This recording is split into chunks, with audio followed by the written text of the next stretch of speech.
اب میں دعوت دیتا ہوں اپنے معزز مہمان حضرت امام علیہ سنت استاد محترم مولانا محمد سرفراز خان صفدر رحمۃ اللہ علیہ کے فرزند ارجمند حضرت مولانا عبدالحق خان بشیر صاحب وہ آئیں اپنے خیالات کا اظہار فرمائیں۔ الحمد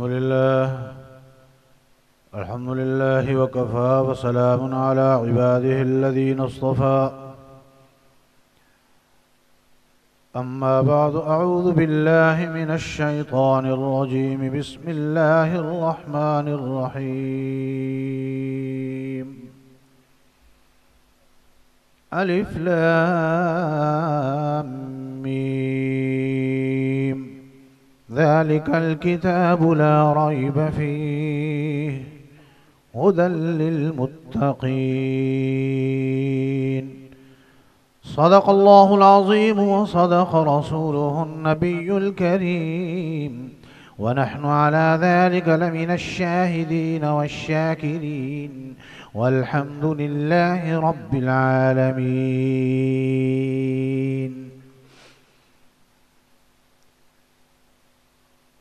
برادران اہل سنت والجماعت، معزز علماء اکرام، قابل عزت احترام بزرگوں، دوستوں، عزیزوں، ساتھیوں، میری معززہ اور مکرمہ ماؤں، بہنوں، بیٹیوں،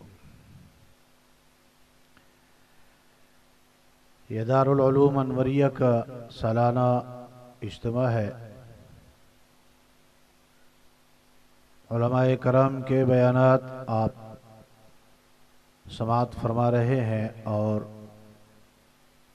اس پروگرام کا اصل اور بنیادی بیان، تفصیلی بیان شہباز خطابت حضرت مولانا عبدالمالک صدیقی صاحب دامت فیوزہم کا ہوگا، اور انشاءاللہ العزیز آپ ان کے علمی اور قیمتی بیان سے مستفید ہوں گے۔ میں چونکہ ایک طویل عرصے سے مختلف امراض کی وجہ سے بیان کے لیے کہیں نہیں جا رہا ہوں، برادر محترم حضرت مولانا عبید اللہ عامر دامت فیوزہم کے حکم کی تعمیل میں حاضر خدمت ہوا ہوں۔ چونکہ تکلیف کی وجہ سے زیادہ دیر تک بیٹھ نہیں سکتا، زیادہ دیر تک بیان نہیں کر سکتا، چند منٹ دو چار باتیں آپ کی خدمت میں عرض کر کے اجازت چاہوں گا۔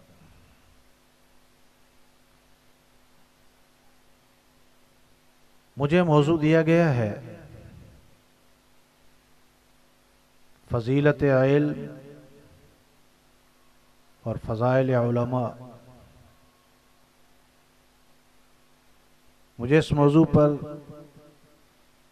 بڑے مختصر وقت میں دو چار باتیں آپ کی خدمت میں عرض کرنی ہیں۔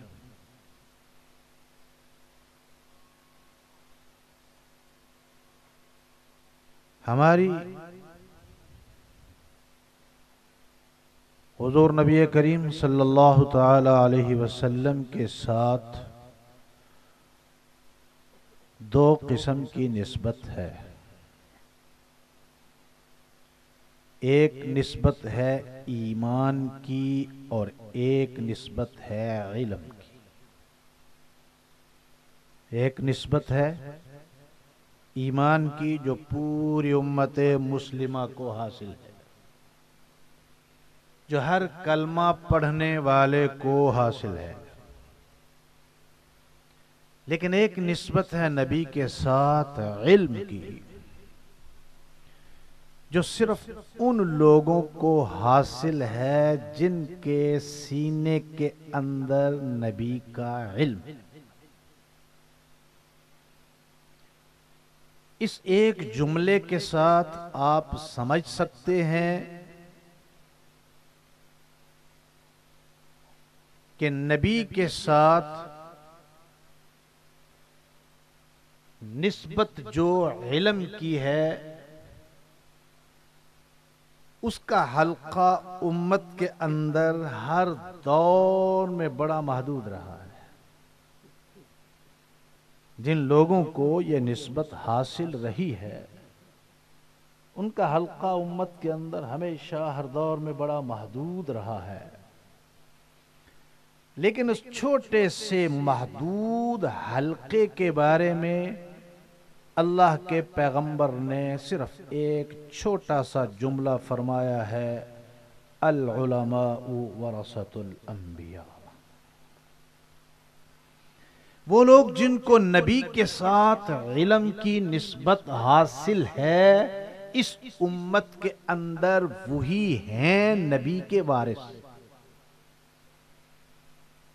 وراثت ہر قسم کے لوگوں کو ملتی ہے، کسی کے حصے میں وراثت کی کوٹھی آتی ہے، کسی کے حصے میں وراثت کا بنگلہ آتا ہے، کسی کے حصے میں وراثت کی فیکٹری آتی ہے، کسی کے حصے میں وراثت کا کارخانہ آتا ہے، کسی کے حصے میں وراثت کی جاگیریں آتی ہیں۔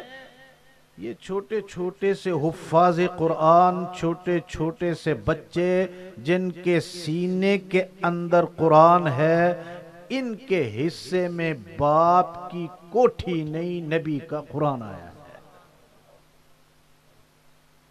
ان کو وراثت میں کیا ملا؟ جن کے سینے کے اندر حدیث رسول آ گئی، ان کو باپ کی وراثت میں کوٹھی ملی ہے یا نہیں ملی، ان کو نبی کی سنت اور نبی کی حدیث وراثت میں مل گئی ہے۔ اب یہ اپنے اپنے نصیب کی بات ہے، اپنے اپنے مقدر کی بات ہے، اپنے اپنے بخت کی بات ہے کہ میں باپ کی وراثت میں ملنے والی کوٹھی پہ فخر کرتا ہوں یا اللہ کے نبی کی وراثت میں ملنے والے قرآن پہ فخر کرتا ہوں۔ سوچ کی بات ہے، تھوڑے سے مائنڈ کی بات ہے، دماغ سوچنے کی بات ہے۔ اگر میرے دل کے اندر کوٹھی کی قدر ہے تو ظاہر بات ہے میں کوٹھی پہ فخر کروں گا، اور اگر میرے دل کے اندر اللہ کے قرآن کی قدر ہے تو میرے نزدیک کوٹھی کی کوئی حیثیت نہیں ہے، میرے نزدیک بنگلے کی کوئی حیثیت نہیں ہے، میرے نزدیک کارخانے اور فیکٹری کی کوئی حیثیت نہیں۔ یہاں علماء کرام تشریف فرما ہے، بات کرتے ہوئے ڈرتا بھی ہوں کہیں کوئی بات غلط نکل نہ جائے منہ میں سے۔ علماء کرام تشریف فرما ہے، بخاری اور مسلم کی روایت ہے، حضور نبی کریم صلی اللہ تعالی علیہ وسلم کا فرمان ہے، حضرت اسامہ ابن زید رضی اللہ تعالی عنہ سے روایت ہے، حضور علیہ السلام نے فرمایا، مسلمان نہ کافر کا وارث بن سکتا ہے، نہ مسلمان کی کافر اولاد اس کی وارث بن سکتی ہے۔ کیوں حضرات؟ ایسا ہی ہے، مسلمان کا باپ کافر ہو، وہ اپنے کافر باپ کی وراثت میں وراثت کا حقدار نہیں لے سکتا، اللہ گوارا نہیں کرتا۔ اس کے سینے کے اندر میرے نبی کا کلمہ ہو اور دنیا کافر سے لے، وراثت کافر سے لے، اللہ گوارا نہیں کرتا کہ میرے نبی کا کلمہ پڑھنے والے کی محنت اس کے کافر بیٹے کو ملے۔ ذرا بات سمجھنے کی ہے کہ اللہ کا نبی یہ گوارا نہیں کرتا مسلمان کا وارث کافر ہو یا مسلمان کسی کافر باپ کا وارث بنے۔ لیکن یہاں ایک بات واضح کرتا چلوں، یہ آئے دن جو آپ اخبارات میں اشتہار دیکھتے رہتے ہیں نا، میں نے اپنے فلاں بیٹے کو نافرمانی کی وجہ سے اپنی منقولہ غیر منقولہ جائیداد سے عاق کر دیا، شرعاً جائز نہیں ہے۔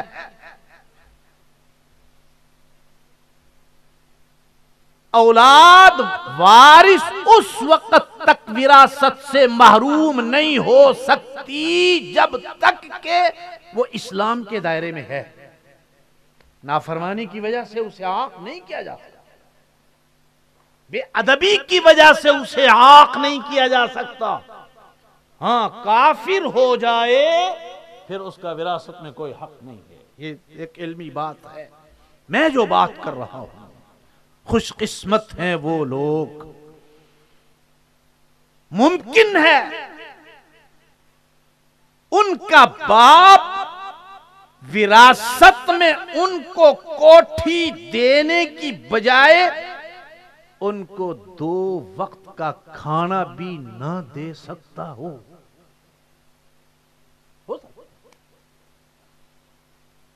لیکن مسجد اور مدرسے میں بیٹھ کر، مسجد کی چٹائیوں پہ بیٹھ کر، علماء کے سامنے دوزانو ہو کر اس نے باپ کی کمائی ہوئی کمائی سے کھانا اسے نصیب ہوا ہے یا نہیں ہوا، نبی کی وراثت میں اسے قرآن اور حدیث مل گیا ہے، نبی کی طرف سے اسے وراثت مل گئی۔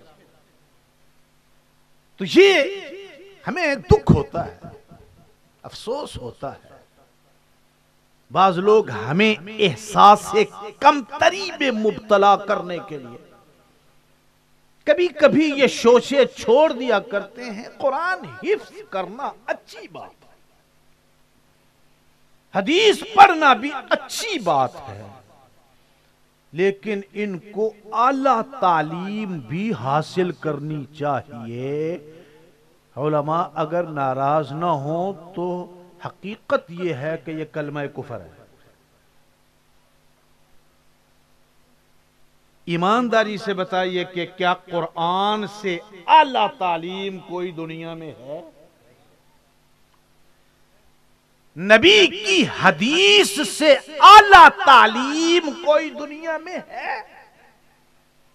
اگر کوئی شخص یہ کہے کہ ٹھیک ہے قرآن بھی حفظ کر لو، اچھی بات ہے، حدیث بھی پڑھ لو، اچھی بات ہے، فقہ بھی پڑھ لو، اچھی بات ہے، لیکن اعلیٰ تعلیم کے لیے انگلینڈ جاؤ، اعلیٰ تعلیم کے لیے پنجاب یونیورسٹی جاؤ، اعلیٰ تعلیم کے لیے پشاور یونیورسٹی جاؤ، اعلیٰ تعلیم کے لیے سندھ یونیورسٹی جاؤ، اعلیٰ تعلیم کے لیے کراچی یونیورسٹی جاؤ، میں یہ سمجھتا ہوں اگر وہ جاہل نہیں ہے تو کافر ضرور ہے، یا کافر نہیں ہے تو بھئی دونوں لفظ عدل بدل کر لیں، دونوں کو آگے پیچھے کر لیں۔ اگر وہ کافر نہیں، اگر وہ واقعتاً قرآن کو اعلیٰ تعلیم نہیں مانتا، انگلش کو، سائنس کو، کمپیوٹر کو، میڈیکل کو، لا کو، انجینئرنگ کو اعلیٰ تعلیم مانتا ہے، قرآن اور حدیث کو اعلیٰ تعلیم مانتا نہیں تو پھر تو کافر ہے۔ اور اگر قرآن اور حدیث کی اہمیت کو جانتا نہیں تو جاہل ہے، اگر مانتا نہیں تو کیا ہے، اور اگر جانتا نہیں تو فتویٰ آپ دے لے جو آپ کا جی چاہے گا۔ میں سمجھتا ہوں خوش قسمت ہیں وہ لوگ جو گھر کی راحتوں کو چھوڑ کر اللہ کے رسول کی وراثت میں سے کچھ حصہ لینے کے لیے اب یہ اللہ کے رسول کی وراثت ہے. اگر کوئی مصلی پہ کھڑا ہے امامت کے لیے تو اس نے اپنے حصے کے اپنی قسمت کے مطابق نبی کی وراثت میں سے حصہ لے لیا ہے. اگر وہ منبر پہ بیٹھا ہے اس نے اپنی قسمت کے مطابق نبی کی وراثت میں سے حصہ لے لیا ہے. اگر وہ مسند تدریس میں بیٹھ کر ناظرہ قرآن پڑھا رہا ہے اس نے نبی کی وراثت میں سے اپنی قسمت کے مطابق حصہ لے لیا ہے. اگر کوئی بخاری پڑھا رہا ہے اس نے اپنی قسمت کے مطابق نبی کی وراثت میں سے حصہ لے لیا ہے. امام بھی نبی کا وارث ہے، خطیب بھی نبی کا وارث ہے، مدرس بھی نبی کا وارث ہے. یہ نبی کے وارث ہیں. اور ہمارے ہاں اگر کسی سیاستدان کا کوئی وارث ہو تو لوگ کہتے ہیں بھائی اس کا احترام کرو، اس کی عزت کرو، یہ فلاں سیاستدان کا وارث ہے، یہ فلاں لیڈر کا وارث ہے. ارے آپ کے سیاستدان کے وارث کا مقام ہو سکتا ہے، آپ کے لیڈر کے وارث کا مقام ہو سکتا ہے. کیا اس ملک کے اندر میرے نبی کے وارث کا کوئی مقام نہیں ہے؟ کیا اس ملک کے اندر میرے نبی کے وارث کا کوئی مقام نہیں؟ یار ایک اسے حقارت کی نظر سے دیکھتا ہے، کوئی اسے تانے دیتا ہے یہ صدقے کھانے والا ہے، کوئی اسے تانے دیتا ہے یہ سوسائٹی پہ بوجھ ہے، کوئی اسے تانے دیتا ہے کہ یہ جاہل ہے، کوئی اسے تانے دیتا ہے کہ یہ اعلیٰ تعلیم سے نابلد ہے، اسے اعلیٰ تعلیم حاصل نہیں ہے. اگر نبی کے وارث کے پاس بھی اعلیٰ تعلیم نہیں ہے تو ناراض نہ ہونا، ناراض نہ ہونا. بخدا اگر نبی کا وارث بھی جاہل ہے تو اس ملک کا سب سے بڑا جاہل وہ ہے جس کو قل هو اللہ احد بھی نہیں آتی.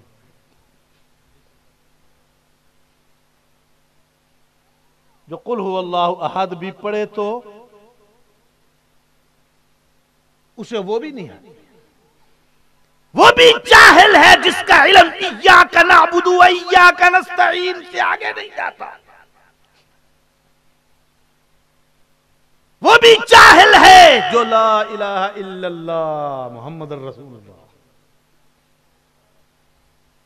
کیا خیال ہے؟ بات غلط تو نہیں کر رہا ہوں؟ مجھے موضوع ہی وہ دیا گیا ہے فضائل علماء.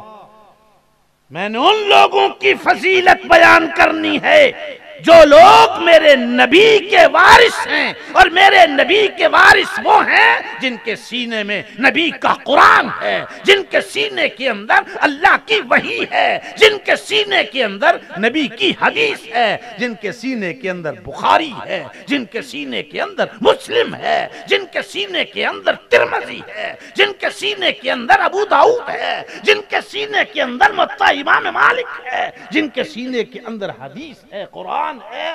وہ عالم ہیں اور ان کے بارے میں میرے پیغمبر نے فرمایا ہے العلماء ورثۃ الانبیاء.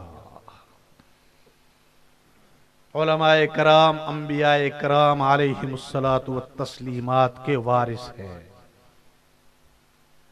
اور حضور نبی کریم صلی اللہ تعالی علیہ وسلم نے فرمایا لوگوں کان کھول کے سن لو. کوئی سمجھتا ہے میں انجینئر بن گیا میرا مقام سب سے اونچا، کوئی سمجھتا ہے میں وکیل بن گیا میرا مقام سب سے اونچا،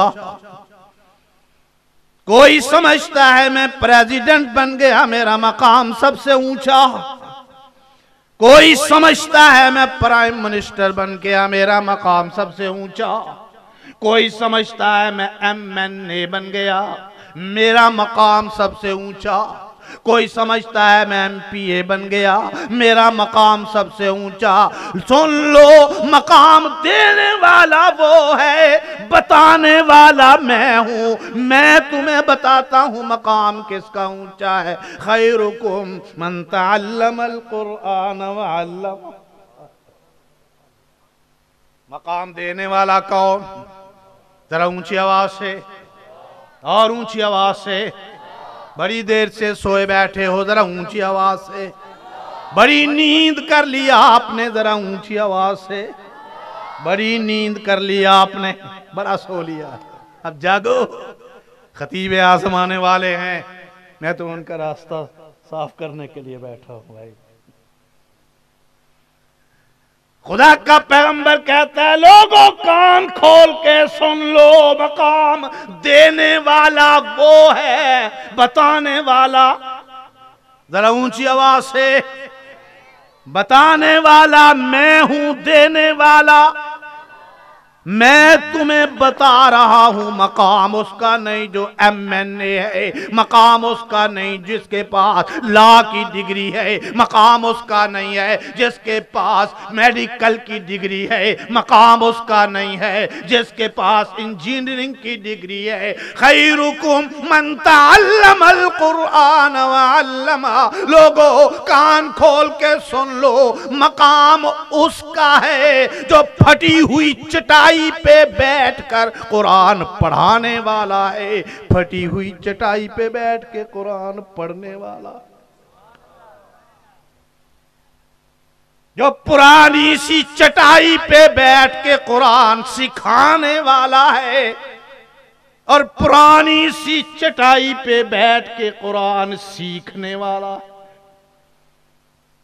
خداوند کائنات کا معصوم پیغمبر کہتا ہے لوگو قرآن سیکھنے والا، قرآن سکھانے والا سب سے زیادہ مقام اس کا۔ اے اللہ کے نبی کیوں؟ فرمایا لوگوں کان کھول کے سن لو، دنیا کا ہر علم ہے جس کے اندر شک ہی شک ہے۔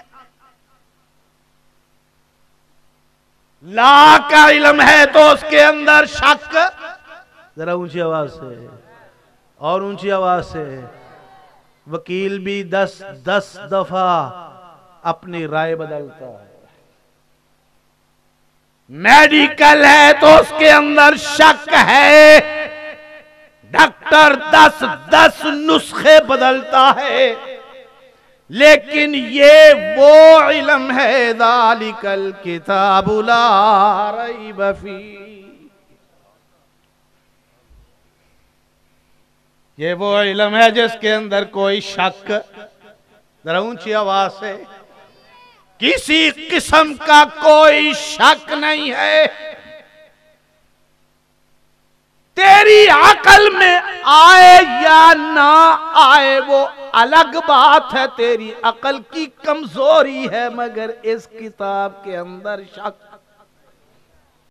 ذالک الکتاب لا ریب فیہ، یہ پڑھنے والا اس لیے بہتر کہ اس کے اندر شک کی کوئی نہیں، یہ پڑھانے والا اس لیے بہتر کہ اس کے اندر شک کی کوئی نہیں۔ پھر صحت ملی، وقت ملا تو پھر حاضری ہوگی۔ وآخر دعوانا ان الحمدللہ۔